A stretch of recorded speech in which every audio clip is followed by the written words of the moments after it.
المشاهدين الأعزاء، مرحبا بكم. هنيئا لمنتخبنا المغربي بفوزه على المنتخب الأوروبي القوي اللي هو منتخب بلجيكا بهدفين للصفر. المباراة اللي كتدخل في إطار نهائيات كأس العالم للمجموعة السادسة، وعرفت تفوق تكتيكي للمدرب وليد ركراكي على المدرب روبرتو مارتينيز.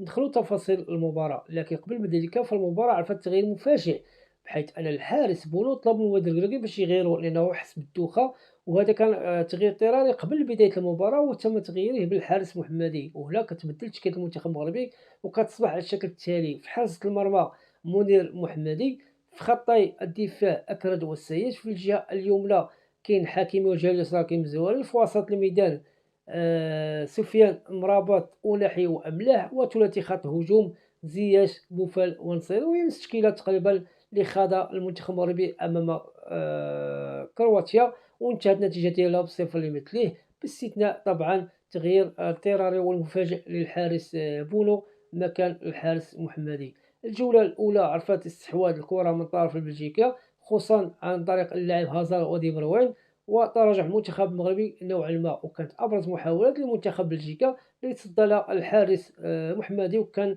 تصدي ناجح. ولكن أكد بأن المنتخب المغربي لا خوف عليه في حراسة المرمى.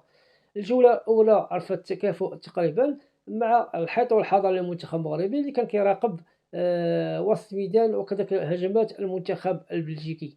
المنتخب البلجيكي اللي رمى الثقل ديالو على الدفاع المنتخب المغربي لكن بدون فعالية. في الجولة الثانية كانت قراءة جيدة للمدرب وليد ركراكي، وكانت الجولة الثانية تاريخية، بحيث أن المنتخب المغربي قام بتغييرات مبكرة بإدخال كل من عطية الله اللي عوض حكيمي اللي تصاب وحس بألم في رجلو ديالو، وتم تعويضه بعطية الله، وتم جر اللاعب مزراوي في الجهة اليمنى ووضع اللاعب عطية في الجهة اليسرى. كذلك تم إقحام كل من اللاعب صابري وبوخلال وحمد الله اللي ساندوا خط هجوم بشكل إيجابي وكانوا حاضرين في المقابلة وبدلوا الريتم المباراة.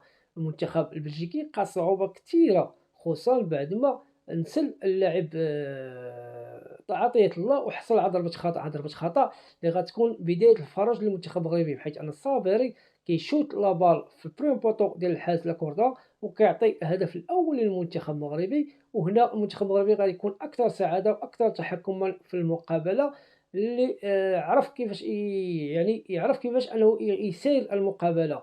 المنتخب المغربي كان متجانس، كان عنده لياقة بدنية قوية، كان حاضر في الملعب، خصوصا بعد ما لقى راحته في الهجوم اللي عوض بحال حمد الله والصابري اللي أدوا أداء جيد، رغم أن بوفال قدم لقاء جيد، لكن كان تغييره كان في محله بعد ما أدى اللاعب الصابري لقاء جيد.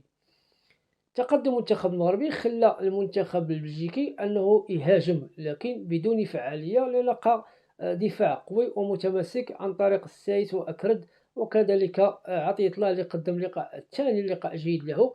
عطية الله من اللاعبين اللي بكل صراحة لاعب اللي كيخدم وكيعطي المردود جيد في رقعة الملعب. المنتخب البلجيكي بعد ما لقى صعوبات كبيرة فاضطر أنه يلعب كرة العالية باش عل وعسى تجي شي ضربة رأسية أو شي خطأ دفاعي ويقدر أن يتمكن من تسجيل الدفاع. وهنا المدرب وليد ركراكي كيفيق ليهم وكيدخل ياميق، لأن بحكم قوته البدنية والطول ديالو تبارك الله ما شاء الله، فالياميق زاد كتف في الدفاع. وليد ركراكي زاد كتف في الدفاع المنتخب المغربي، وأصبح المنتخب المغربي دفاع أكثر تجانسا وأكثر قوة. وهنا المدرب مارتينيز غيدخل لوكاكو، لكن غادي يصطدم مع دفاع وجدار قوي للمنتخب المغربي، وغادي يصعب عليه المأمورية، وغادي يكون يعني كرة بزاف غادي يضيعوا لهم.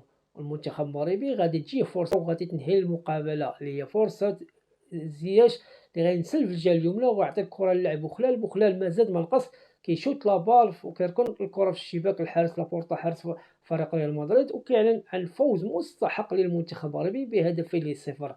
المباراة انتهت بتقدم المنتخب المغربي بهدفين لصفر، وهذه المباراة اللي خلات المنتخب المغربي يصبح عنده 4 النقاط بعد ما تعادل أمام كرواتيا وفوز على المنتخب البلجيكي، وكيفتح الأمل الكبير باش يتأهل إلى الدور الموالي اللي هذه مدة طويلة ما فرحناش هاد الفرحة. نتمناو نفرحوها إن شاء الله ضد كندا، لأن المنتخب المغربي من 86 ما تأهلش للدور الثاني. إن شاء الله مقابلة ما عرفتوش سهلة ضد كندا، مقابلة قوية.